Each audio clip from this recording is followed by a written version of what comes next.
I mean, that is an untouched Hemi.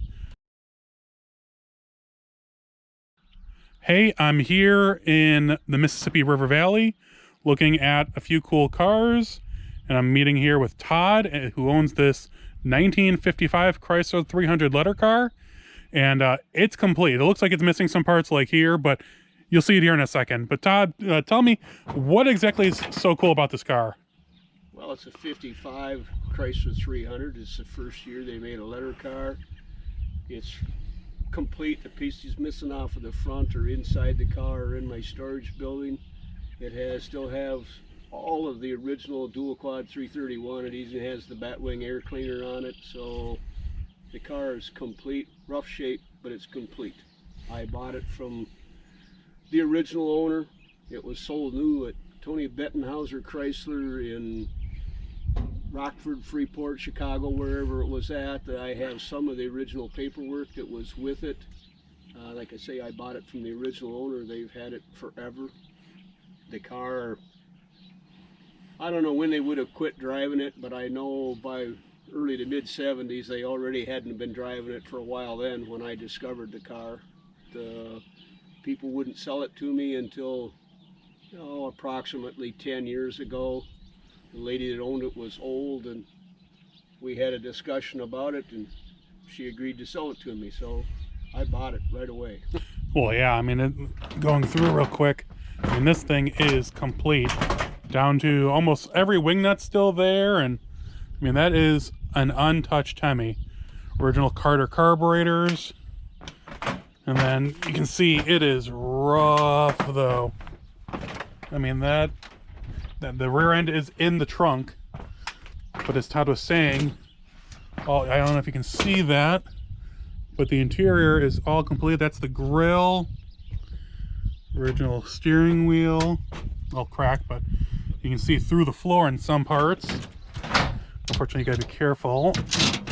Oop, found the hole. There we go. Cool stock car, but there we go.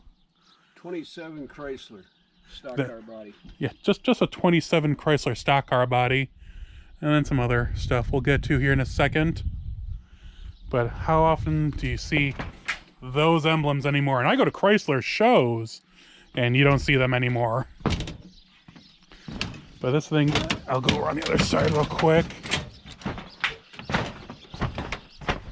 You gotta love the snow tires up in the front. That is pretty cool. It was hard to get moved and unloaded because the rear spring is broke. Yeah. The rear end wouldn't stay in place. Oh.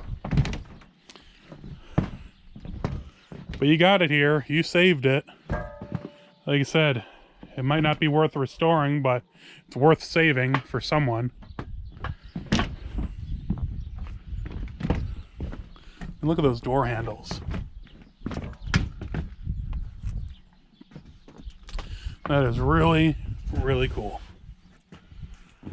Oh, the door actually opens on this side. The keys are, someone wants to steal it, the keys are in the ignition. And unfortunately, the main body mounts are attached to nothing. Wow. That's still, I mean, it's a beautiful car. The seats were like leather, real leather. Yeah. And it has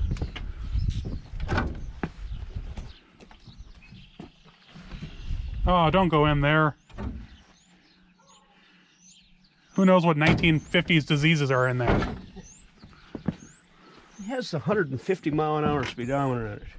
Hearing about this car from older guys when I was younger, I was like, yeah, right, 150 miles an hour past the old factory on 23 South. Like, it does have a 150 mile an hour speedometer. Oh, hold on. It's lightening itself for race weight. Oh, the irony that the first video that we shot in this series of GM vehicles was a Hemi Chrysler product. I didn't think it'd be appropriate, so I put it at the end instead, but definitely was a good way to finish off this series with a, basically untouched Hemi vehicle out of all the cars that were there. Hey everyone, no Lake Geneva this week, but I hope you enjoyed the video on the Chrysler 300. Definitely was unexpected to find that amongst all those Chevys. And in reality, it was actually the very first video we shot because it was right up in front, but I thought being a 99% GM find, it would be not a great way to start it off with a Mopar. But that car is for sale without the engine. Everything else is there, as you can see. All the trim, all the parts. Really rusty, but if you have a Chrysler 300C that you need restored or need parts for, it's around as of October 2022. A lot more cool stuff coming up here in the near future. I'm still planning on doing that, the live stream here for the 1 year anniversary and a lot of milestones that we've hit. I also have probably the video that will be immediately after this series will be one on the blue car right here because it just hit 251,000 miles. And I just want to do a little retrospective on that. If you guys have any comments or questions, please let me know in the comment field below. Also, you can find me, all over social media. And new videos drop every Monday. So I'll talk to you all soon. Stay safe.